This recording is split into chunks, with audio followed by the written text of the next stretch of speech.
Welcome to Matchday Minus Two here on LCFC TV. We've got a very special episode of Matchday Minus Two today as we bring you the Europa League draw. We find out Leicester City's group stage opponents today. With me, Dan Bates, Jerry Taggart is in the studio alongside me, and joining us from his home is LCFC radio commentator and European football expert Chris Parrott. So, well, we'll start with you, Jerry. And what an exciting and momentous day, really, for Leicester City. Yeah, absolutely. It'd be a bit nerve-wracking for everyone involved to see what sort of teams get pulled out of the pot. Leicester in pot 2, of course. Nail-biting time, isn't it? But really exciting as well. And Chris, our European football expert, there's some really tough ties that Leicester could have in the group stage. Yeah, definitely. I mean, last night was the final round of qualifying, and Leicester could have been in pot 3, actually, but there are a lot of shocks, which means they're in pot 2, which might mean a favourable draw. But if you look in pot 1, Napoli, Roma, top Italian teams, and even in pot 4, there's the likes of Lille and Nice, who did very well in France last season. So there could be a lot of travel, but there's definitely an awful lot of very good teams in the Europa League this season. It's not just the standard of the teams. You've mentioned the likes of Napoli, Roma in that pot 1, but also some of the potential trips and some of the long trips maybe that Leicester fans, obviously, unfortunately, might not be taking at this stage, but certainly the Leicester players will be. Yeah, and I feel very sorry for the fans, because this is all about, you're with your mates, you think, well, where are we going to go? But if you look at some of the fact that Leicester are in pot 2 means they can't go to Karabag in Azerbaijan, which is probably no bad thing. But you look through Hapoel Beersheva in pot 3, that is a team based in a desert, basically, in a desert city, although they've been playing their football in Tel Aviv and Jerusalem. And then in pot 4, Zorya Luhansk in the east of Ukraine, CSKA Sofia in Bulgaria. I mean, I know nowadays that teams tend to fly in and out and don't necessarily spend too much time, but you can see how Leicester could be based around Northern Europe, or they could be going halfway to Asia, to be quite honest, dependent on when the draw happens in the next few minutes. Jerry, when you look at the pots there, what catches your eye?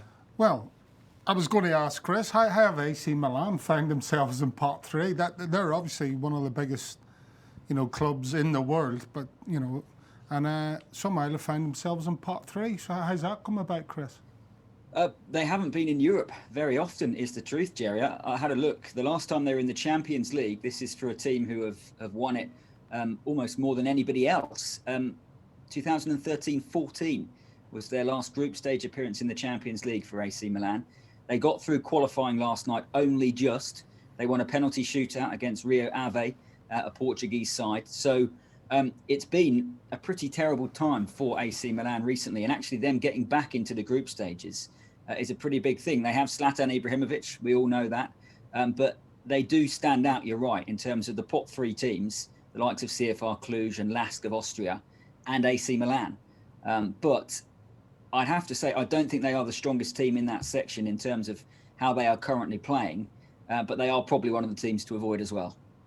Well, they're the pots then. We'll keep you up to date as soon as we hear whose Leicester's opponents are during the draw, which will take place hopefully in the next hour or so. Before we do look any further at those teams, there is some breaking news we have to bring you from Leicester City. They've announced the signing of Wesley Fofana from St Etienne. Jerry, he's a central defender. It's a big signing. What do you make of it? Yeah, well, I think, Brendan, he wanted a centre half. And he's gone and got his man. Whether or not it was the player he first earmarked, we'll never know. But he's definitely, if you believe everything you read on social media, then someone that he was pretty keen to bring into the club. He's got his man. So I think it's a major coup for Brendan and the club. What do you hope to see from him as a former central defender yourself? Well, it'd be interesting, won't it? I don't know how his English is, but I think if Johnny or Wes are right, then you've got Wesley on one side and Cags on the other. The conversation between them two could be quite interesting. But he's obviously a young lad.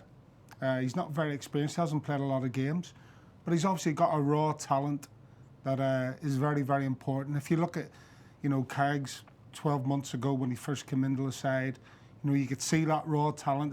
He wasn't the finished article. He wasn't quite polished off. But in those 12 months, he's improved immeasurably, in my opinion. And so, as you know, similar to like a Harvey Barnes, you just want to see that constant, steady improvement in a centre half. And as far as I'm concerned, what being a centre half entails, then it's the basic defensive qualities that you need, and the understanding of the game positionally. I know nowadays managers sort of stress on players being able to play it from the back and through the thirds, and you know, linking the play up between the goalkeeper and the midfield lines. But I think, you know, you've got to basically, for me, is look at those raw materials first and foremost, and that basically boils down to your controlled aggression, your hunger, your desire to win those first contests, should I say, when you're playing against the opposition. Chris, how much do you know about Wesley Fofana? I know there was a lot of interest, wasn't there, in his signature. How happy should Leicester fans be right now with this signing? Very happy, I think. Seen him quite a bit. He doesn't turn 20 till December. He fits the Leicester City project, I think, in terms of age and potential to develop. As Jerry said there, I think you can look at how Çağlar Söyüncü was 12 or 18 months ago and see a bit of Wesley Fofana in that. He has similar attributes. He's aggressive in the challenge. He's good on the ball. He likes to come away with it. He's excellent in the air. But also, you know, he is only 19, and I think Leicester have got a player that they can develop.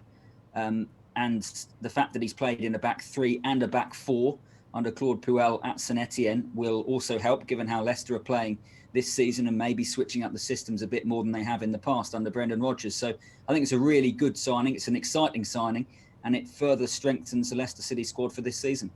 Just the one French team that Leicester could play, Chris, in the Europa League that they could draw, and that's Lille. Now, Leicester played him in a pre-season friendly a couple of seasons ago in Lille, won 2-1 in that game. They're a pot four side now. Does that surprises us? Does that surprise you as well? Well, I mean, it's all done on UEFA coefficient and how many games they've had in European competition. In terms of the quality of Lille, yeah, I don't think they should be in pot four, but they are because of the ranking system. But I think they're probably the team to avoid in pot four. They've started extremely well in France again this season, lost a lot of very, very big players, including Nicolas Pepe.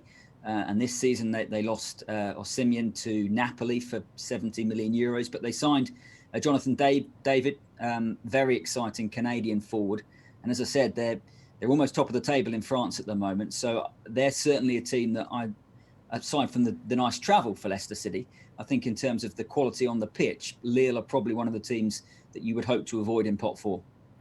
Just seeing the pictures now from UEFA, the draw is taking place in Nyon. I think they're just announcing the Europa League Player of the Year from last season. It's gone to former Everton and Manchester United man Romelu Lukaku. Jerry, just looking ahead now again to the Europa League draw and what Leicester could be hoping to see, because in these, you look back at the Champions League group stage, obviously for Leicester City, it was relatively favourable. They were in pot one in that group and got a really good group in terms of fantastic destinations to go to, but beatable opposition as well. Yeah, they did. And, you know, you hear lots of stories about the Europa League, don't you? About the travelling to the far out reaches of Europe, or as Chris said, you know, on your way to Asia. And then, obviously, you having to come back, play your games on a Sunday, which isn't ideal for anybody, even though we're pretty used to that now, with the first four league games being on a Sunday. So there'll be no surprises for the lads. But I think they should be excited about the Europa League. As Chris has said, there's some really good sides in it. You know, and there's some really tasty draws to look forward to. Especially, you know, you're looking at the big Italian sides that are in. There's Celtic and Rangers in there, which is obviously another two clubs that I'm drawn to straight away. So there's a lot to be excited about, and I'm sure Brendan, you know, will want to do really well in this competition, which is why he's trying to get, you know, he's got Wesley Fofana over the line amongst others, and he'll probably be looking, you know, to try and get somebody else over the line if at all possible. It obviously isn't a learning curve for Brendan Rodgers playing in Europe. It isn't a learning curve for a number of the Leicester players, but it is for a lot of the other ones. Now, that first game is very close. Obviously, there's West Ham this weekend. There's Aston Villa after the international break. But that first Europa League game comes straight after Aston Villa. Now, we've got a little thing that looks ahead to the Leicester fixtures following Europa League games. If you look at that, Jerry, what do you think? Well, straight away, you've got Arsenal at the Emirates, straight after the Europa League game, which is not ideal. This is when squad rotation plays a massive part, in my opinion. We don't know whether the first tie's at home or away yet, either. So depending on where that first tie's played, it'll be massively important to Brendan's team selection for that Arsenal game, because at the end of the day, the Premier League is the bread and butter. We've seen the start the team have made in the Premier League, which has been phenomenal. Brendan, this is where Brendan makes his money. The squad rotation, depending on whether it's an away tie or a home tie. But again, Wolves at King Power Stadium after the 5th of November, and Leeds United at Ellen Road. Again, massive games after Europa League ties. So really, really important that, the management of who, what, where and when by Brendan Rodgers comes into play is going to be massive. As we said, Chris, Brendan Rodgers has that European experience, doesn't he? So you'd expect he's already formulating an idea and a plan, and once he sees the draw today, he'll be able to really put that in process and decide which players might play in certain games. Yeah, and I mean, when he was at Celtic, he took them through out of the group stages a couple of years ago, and was used to having to win every week, wasn't he, at Celtic? And he did. So his experience, I think, will be important. I think it's important to note now as well that the group stage is normally played over 3 months, but this year it's going to be played over 7 weeks. And the one off week is the international break in November. So there is an extraordinary amount of football coming up, which will be great to watch and listen to, but the players are, not just at Leicester, but around Europe, are going to be worked extremely hard. And I just wonder now, if ever there's a good time to have an easy group, it might be this season. Because across Europe, teams are looking at Leicester and the way they beat Manchester City now as the team to avoid in this competition, and probably rightly so. That if Leicester can get a favourable group and maybe go through with 1 or 2 matches to spare this season, ahead of all other seasons, that might be so important if they can then potentially go into match day 5 or 6 and not have to play a full strength team. Of course, ultimately getting through is all that matters, but if they could do it with a game to spare this season of all seasons, that might be extra important. Yeah, interesting point that Chris makes, Jerry. You look at the fixtures. So between the 22nd of October and the 10th of December, the 6 group games are in there, and obviously there's a lot of Premier League football to be played in between that time as well. Yeah, again, and that's just an added headache for Brendan as far as, which personnel he's going to use in which games. The recovery time is going to be extra important. The travelling time, how long it takes to get from A to B and back again between these European games is going to be massively important. So there's a lot of work that has to go on between the next few minutes and the end of the group stages. It's going to be massively important that they get that absolutely spot on. Forget about the players on the pitch for a minute. It's all the logistics in between that then comes into play, and it's going to be massively important. You look at the other recruitment Leicester have done. Cengiz Under coming in, of course, on loan from Roma, Timothy Castagna from Atalanta. They've both had European football experience as well. Do you think that was maybe something to do with the recruitment of those 2 players? Well, I think it helps. It won't do the club any harm, without a shadow of a doubt.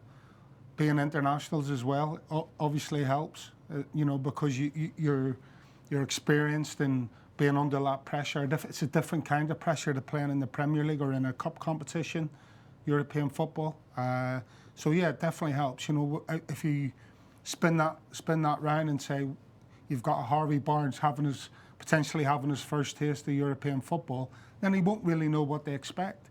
It's a different type of football. It's played in a different way, at a different pace, especially when you go away from home to some of these big clubs for sure. But the lads who have the experience of the Champions League from a couple of years ago, and Castagna, who also has had Champions League experience. That will be vital in the lead up to games and also during the matches. So it looks as if the draw is nearly about to take place over in Neon. A reminder, Leicester City are in pot 2. There's 48 teams to be drawn, so 12 groups of 4. Chris, just talking about the fact that Leicester are in pot 2, you've already referenced the fact that really everyone expected Leicester to be pot 3, judging from the teams that were in the playoffs, but results almost in a way went in Leicester's favour, which means they are in that pot above. Yeah, and there was some massive shocks last night. Basel, Swiss side regulars, lost to CSKA Sofia at home, who are now in pot 4. Sporting of Portugal were knocked out. There was a whole raft of big clubs that lost in the final round of qualifying. And as we saw, Tottenham almost didn't make it through their first qualifying round. A lot of teams have had to play 3 matches already to get to this stage. So Leicester, due to finishing 5th, were one of, I think, it's only 18 sides who directly went into the group stage. So they've had a quieter start to the season than a lot of these clubs have. But you never quite know. But it's no bad thing to be in pot 2 instead of pot 3, and it does take out. I mentioned Karabakh there, are one of the teams travel-wise that you would want to avoid, and Leicester can't draw them now because they're in the same pot. Yeah, and that is an interesting point, Jerry, isn't it? That the likes of Karabakh can't be drawn with Leicester City. You look at some of the other teams in pot 2, Dynamo Zagreb as well. That would have been a tough trip. 2 trips to Prague, potentially. There's Sparta and Slavia. Also in Leicester City's pot, as well as our Red Star Belgrade, a team you know well from your time with Leicester City in European football. Yeah, as I say, the logistics plays a massive part. There's no doubt about that. It's all right playing a game of football, but some of these places you've got to get to for a start, and you're cooped up in a plane, then a hotel, then you've got to try and find decent training facilities if you're not allowed to train on the actual pitch that you play on, and then you've got to do all that again. You've got to get the players into recovery ASAP after the match, but then you've got to travel all the way back and prepare for a league match on a Sunday. Especially these places that potentially could go to that are 6-7 hours away on planes. You're not getting back until Friday afternoon, and then so you can't train on that Friday. You'll then wait until a Saturday to prepare for the game on a Sunday, and so that's where the logistics become a bit of a nightmare for the clubs. So yeah, fingers crossed, the travel time is cut down immensely for Leicester, and they get the right amount of time to get the players into recovery and then prepare for the game on the Sunday, the league match on the Sunday. Chris, we've been musing, haven't we, and looking what might be a good draw for Leicester, what places would be too far to go almost to travel. But conversely, a lot of teams will be looking at the draw, looking in pot 2 and looking at Leicester City, the start they've made in the Premier League this season, thinking we need to avoid them. 100% they will be, and I think certainly across Europe, they'll probably look at the way that Wolves attacked this competition last season. Could have gone all the way.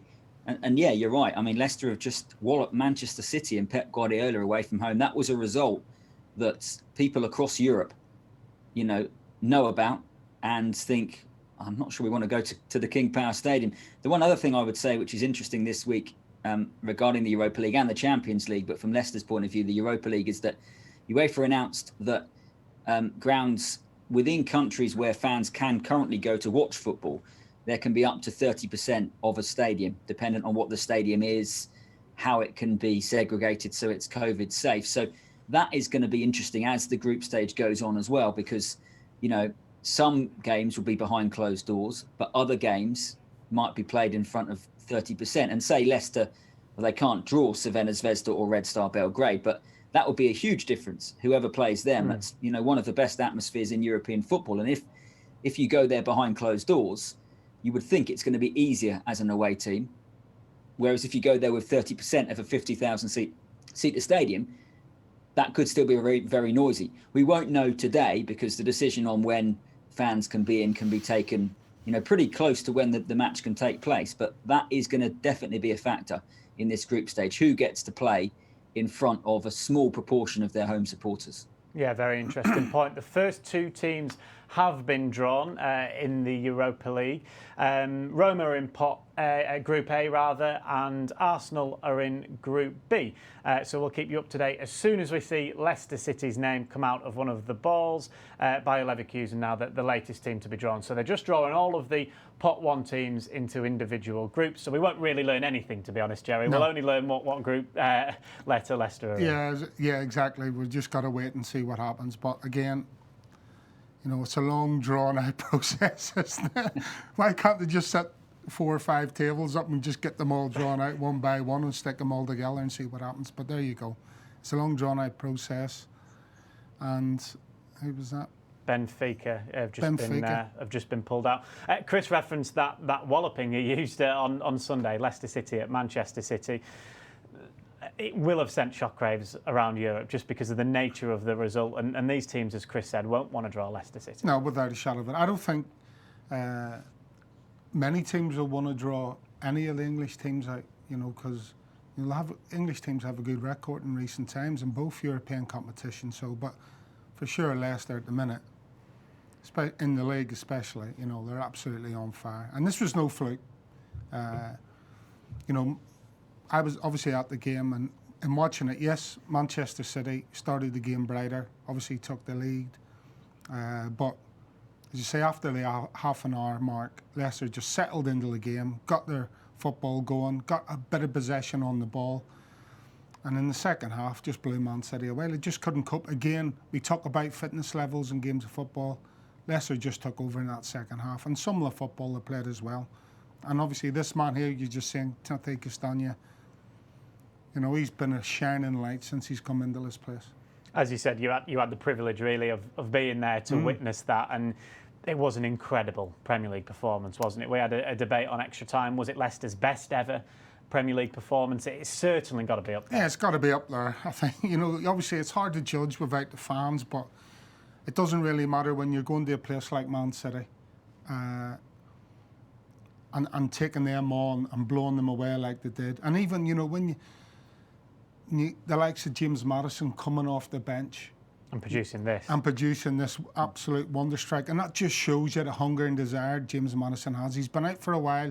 He's seen Dennis Pratt come in, you know, starring again in that sort of his role that he's made his own over the last couple of years. And he said, right, get me on the pitch and I'll show you what I can do. And it's exactly what he did. So fair play to James Maddison. And that's what it's all about.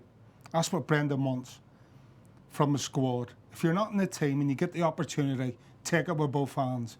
And you've got to say, the lads have been fantastic since they've come back. As a neutral, Chris, watching the game, how impressed were you with the Foxes? Difficult to put into words, I think. I have, apart from a couple of times in the Champions League with Pep Guardiola, I've not seen his team as dominated as Manchester City were by Leicester at the weekend. And had that game gone on another 10, 20 minutes, Leicester might have scored another couple of goals. And you mentioned it there. Maddison coming on and, you know, looking like the best player on the pitch in his time on the pitch. The movement, I think the fact that, you know, Brendan said after the game, didn't he? It's taken him more than a decade to come up with a successful, different way of playing, if you like. And that to me was really interesting, listening to that interview after the match, that he kind of perfected 3 at the back for that 90 minutes. And I imagine anyway that will be a blueprint for Brendan Rodgers when he thinks the normal system might not be the best for that game.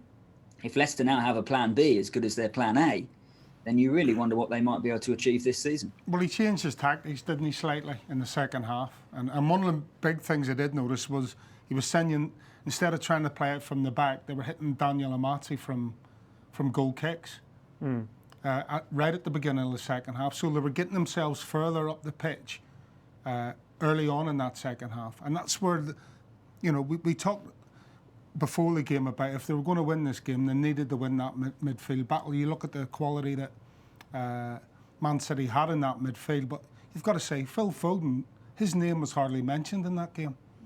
But in the second half, Amati went and stood in the halfway line, and Kasper Schmeichel kept hitting him from goal kicks, and he kept winning the balls. And that was a building block for Leicester then to get a foothold and take control of that game. And that was, I'm not saying that was the main area, but I think that was one of the things that Brendan changed at half-time to get Leicester right on the front foot. OK, we'll come back to that Manchester City victory. We'll also look ahead to the game with West Ham a little bit later. But Pot 2's teams are being drawn as we speak over in Neon. Young Boys have been drawn alongside Roma, and Rapid Vienna have been drawn alongside Arsenal. So, Chris, early to learn that Roma have been avoided in that Pot 1. Yeah, personally, if I had to pick one team to avoid on a footballing sense, it would be Napoli. They've started the season really well in Italy. Gennaro Gattuso, who we know as this tough tackling, rampaging central midfielder, has actually turned them into a lovely passing team, again, like they were under Maurizio Sarri a few years ago. So I think if Leicester could avoid Napoli, they would have done well. If I had to pick out one team to get, it would probably be Ghent from Belgium, who have already sacked their coach this season, and they lost their best player, Jonathan David, as I mentioned, to Lille in the summer. And it would be a short trip as well. So I think if Leicester could get Ghent, they'd be happy. Yeah, Standard Liège have just been drawn in a group with Benfica. So Benfica have been avoided. Let's see now. There's another ball that's about to be drawn. Will this be Leicester City's ball from Pot 2? And it is PAOK from Greece. So they'll go into one of the groups. So we're starting to narrow down the teams that are actually left, Jerry, in Pot 1. So there's still some big teams in there. PAOK have gone in alongside PSV Eindhoven. That would have been a relatively good draw, from a Leicester City point of view anyway. Yeah, I think we can all sit here with our fingers crossed. And well, here we go. Leicester City have been pulled out of the pot now. So let's see what group Leicester City and the Foxes go into. So we'll find out our first opponents in this season's Europa League, and it's a trip to Braga in Portugal. Interesting one, Chris. Obviously a fantastic stadium, isn't it, at Braga? Will Leicester fans be happy with that, do you think, from a footballing sense, firstly? Yeah, I think so. No points from their opening 2 league games this season. I think I'm right in saying they now have Carlos Carvajal in charge, the former Sheffield Wednesday and Swansea manager. You mentioned the stadium built into that rock, built for the European Championships in 2004. I think given they could have had Roma or Napoli or Benfica, I think getting Braga is certainly not the worst tie they could have got. And, well, there won't be too much bad weather over there, you wouldn't have thought as well, given some of the Eastern European trips that they might have. So I think that's a decent start for Leicester. They do have pedigree, Jerry, in this competition. They were beaten in the final in 2011 by Porto, so they managed to get all the way to the final. So obviously they're no slouches. No, well, I think to be in pot one of this. Yeah, I was going to say none of the teams in Pot 1 or Pot 2. We know less, and even Pot 3 and 4. There's some big teams in 3 and 4, so no slouch. But I actually think that's a favourable draw. Brendan won't be too displeased with that. Both for travel time and obviously the standard of the opposition, knowing the Portuguese league like he will do, then he will think that was probably a favourable draw. You know, just listening to Chris, the teams that you would definitely want to avoid out of Pot 1, then I think that's pretty okay.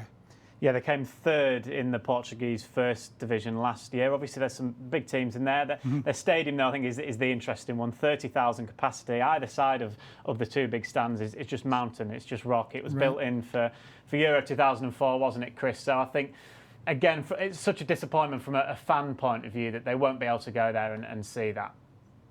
Yeah, I mentioned that 30% of grounds can be open if within that country that's what can happen domestically. But no away fans, certainly not for the group stage, and who knows? It's a major disappointment. This is the day when fans get together and think, where are we going? You know, plan their trips, and it's a huge disappointment. It's a huge part of any European competition. But from Leicester's point of view, I think you mentioned they finished third down. They did, but they finished miles behind the top 2 in Porto and in Benfica. And in terms of the stadium, you know, the pitch there is normally very good. It's at least a 4-star UEFA venue, so there'll be nothing wrong with the facilities there. And I also just wonder, against the Portuguese team, that they tend to be more technical. It might just suit the way Leicester play. I think, again, I'll stick with it. I think Braga is a good team to have been paired with from Pot 1. What I will say, though, which is interesting, Jerry, they were drawn with Wolves last season in the Europa League group stage and topped the group. So that they finished above Wolves. They had 14 points. Wolves had 13 points. So It's the second season in a row that they're drawn with English opposition, but impressive that we know how good Wolves are, obviously, from the Premier League, and they went far in the competition as well. They did top that group. Yeah, as I said, they're in pot one for a reason. The Portuguese league is a good league, good standard. I think, it's a good point that Chris made, even though they finished third, they were, a long way behind the top two, which is interesting. I don't think the Portuguese league has the depth, I would say, of quality that the Premier League has. So in that respect, there's nothing really to fear. But they've got European experience and they've got European quality. So you have to respect that. I'm sure Brendan will. I'm sure the players will. But as regards to being a favourable draw, I think when you bring the logistics into it, getting there, getting back, recovery, and maybe who he plays, because I think Wolves rotated a lot of players in those first few games, in the group stages. They rotated a lot of players in the group stages last year, so that will all come into play. We'll just have to wait and see. We have Leicester City's third opponents now for the Europa League, of a third team in the group. It's AEK Athens, and it's a trip to Greece for Leicester City. So far, the Foxes have been drawn with Braga and AEK Athens. So trips to Portugal and to Greece, Chris. Yeah, and they had a very good win in the playoff round against Wolfsburg of the German Bundesliga. You mentioned the trip. It's the trip to the huge Olympic Stadium where Liverpool lost the 2006 Champions League final. Massive running track, huge capacity. Managed by an Italian in Massimo Carrera, who I saw win the Russian Premier League with Spartak. He's a decent coach, having had a very good playing career. And they're an interesting story, actually. They 10 years ago, they were regulars in the Europa League and the Champions League. They then almost went bust and had to make their way back up. They're one of the traditional big sides in Greece, along with Olympiakos and Panathinaikos, but they pretty much went bust, and they've had to work their way back up, right up to the top. They've been in Europe since their return, but this is a very interesting game, that's for sure, and potentially not the easiest tie, I would have thought. I was going to say that will not be an easy tie. Again, the Greek league in general hasn't got the quality or the depth of a Premier League, but you've got your hands full when you travel to Athens. I've been there, I've played there myself, and it will not be an easy game. Chris referenced the result against Wolfsburg last night. It was a 94th minute winner that saw AEK Athens progress into the group stage last night of the Europa League. So, in a sense, they'll be on a high, having beaten a side as good as Wolfsburg so late on. They'll be full of confidence going into those group games. Without a doubt, in fact, some of them might be sat there watching this in disbelief that and seeing their names being pulled out of the hat. So you've got to give credit to them, and it just shows you that whenever you score a 94th minute winner, you're prepared to go all the way till the end, and. Obviously, their backs were against the wall slightly in that 10. They've come out on top late on, so you've got to take your hat off them. It is a trip to Greece, Chris, but you look at it from a travel point of view. In pot 3, they've avoided trips to Romania, to Israel, to Norway, and obviously AC Milan, we've already talked about them in terms of the quality and the stature of opposition there that they've avoided. Yeah, there'll be no Zlatan Ibrahimovic at King Power Stadium. We can say that for sure now. I also think this is where that 30% capacity comes in, whether in Greek football at the time of the game, whether that is allowed, because the ground holds over 60,000. So, if you have 20-odd thousand in that stadium, they are loud Greek supporters. They make a right old din. That'll be, one would imagine, a harder test if 30% are allowed in when the game takes place, as to if it was behind closed doors. But I mean, they've got some talent. They've got a lot of experience in their side. I just had a look. Dimitri Truginski, who's a big centre back, played for Barcelona. So they're a team used to European football, and I guess they'll be looking at this section now, thinking we wanted to avoid Leicester, but they'll be looking at Braga and thinking, well, we avoided Napoli, we avoided Roma, and suddenly other teams start doing exactly what we're doing and thinking, maybe we can see how we can get through to the last 32 of the competition. Similar to Braga, they finished third in their division, obviously in the Greek top tier there, as Jerry's referenced. Obviously, the standard of football not quite the same. Interesting stat though, they're the only Greek team to have reached the semi-finals of the UEFA Cup. Obviously, similar, same competition as this one. So, in terms of the pedigree, they were also the first Greek team to make the group stages of the Champions League. So they have got European football and European experience there. Yeah, without a doubt. I say it'll be a difficult tie, but again, when you bring the logistics in there, then it's a favourable draw in my opinion. I don't think Brendan will be too displeased with that draw whatsoever. But you know, again, you've got to look. Obviously, all these pots are based on, you know, as Chris said, the coefficient. So their history in these competitions, they're obviously got a rich history in European football. So again, you've got to give that the respect that it deserves. The pot 4 teams are currently being drawn. Leicester have avoided a trip to Sofia. They've gone into Group A. Arsenal have been drawn with Dundalk in the Republic of Ireland, right in the very north of the Republic of Ireland. So no trip to Ireland, I'm afraid, for you, Jerry Taggart. That would have been an absolute in the gem. Europa League. Yeah. Nice have been drawn out. So Nice, a fairly big team in France there, pot 4. They have been drawn. Let's see which group they go in. It isn't Leicester's group. They've gone in alongside Slavia Prague, Bayer Leverkusen and Hapoel Beersheva. We will just stick with this draw because we will find out Leicester City's fourth and final This is team the sting in the tail. in the group. Well, this is where Jerry Taggart says there's a sting in the tail. It's been a fairly good draw so far for the Foxes. Lech Poznan has been brought out. So Polish side, Lech Poznan. Let's see which group they go into now. They're in Group D. So Leicester City avoid a draw with Lech Poznan. So the next ball that is coming out, Jerry, avoided a trip to Poland anyway. You've avoided a trip to Ireland and also to Poland. Onomia have been pulled out, Cypriot team. This will be an interesting one, won't it, Chris, if they do get Leicester City. They haven't because they've gone in with PSV Eindhoven, but they're a good story, aren't they, the Cypriot side? Yeah, and managed by Henning Berg, who did a lot when he was at the Premier League. Big ambition as well. That would have been had Leicester gone to Cyprus and Greece, you would have been getting your sun cream out, Dan. Leicester City have been drawn. I just missed that team. It's the Ukrainian side in Group 3, Zoira. So Jerry Taggart is laughing. He said that's where the sting in the tail was coming. It is Zoira and a trip to Ukraine. So an interesting one there, Chris. Very interesting, and very interesting to know where that game will take place. So Zorya Luhansk, who were in the same section as Manchester United a couple of years back. The city of Luhansk is in the middle of the conflict zone going on in the far east of Ukraine at the moment. They've played European games in Lviv, in Kiev, in Kharkiv, and in Odessa. So we won't know yet exactly where that game will be played. It's a long trip, and if that trip is scheduled for November or December, it could be an extremely cold trip as well to that part of the world.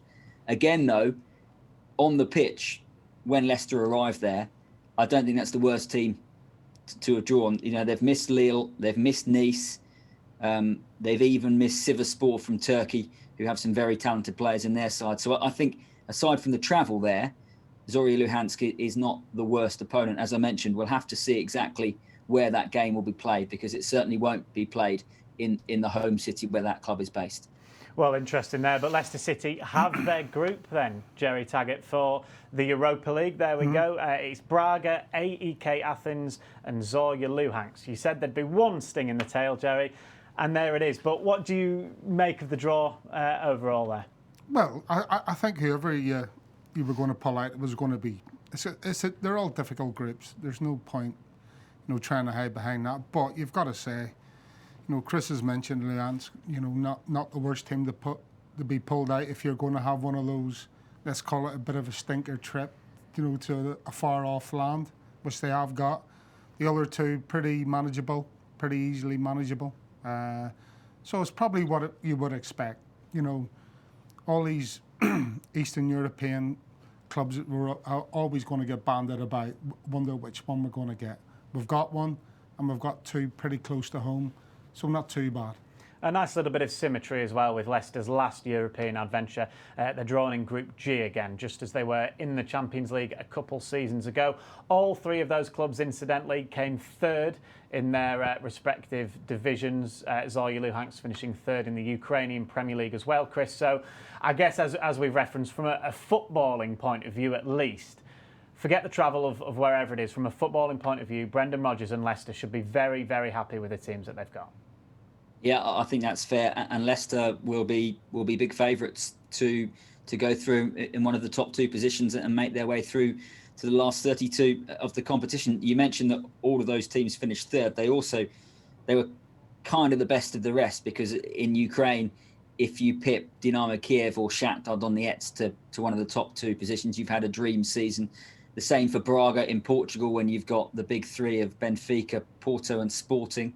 And the same with AEK Athens. There's some big teams there up against, you mentioned PAOK, Olympiacos, Panathinaikos. So, look, they could have had a much, much tougher draw, Leicester City, in terms of on the pitch, even if it's a lot of travel, given they're going to be going to Athens and they're going to be going to Ukraine.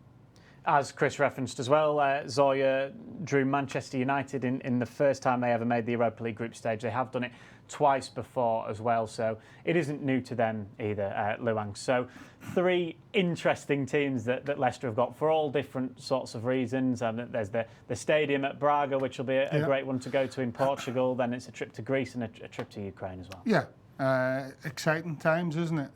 All right, it's not the Champions League, but it's it's a new frontier, and so it's just as exciting for the clubs as it should be if they were in the Champions League. So with lots to look forward to, some difficult ties, some difficult logistics to sort out as far as the Ukrainian side are concerned.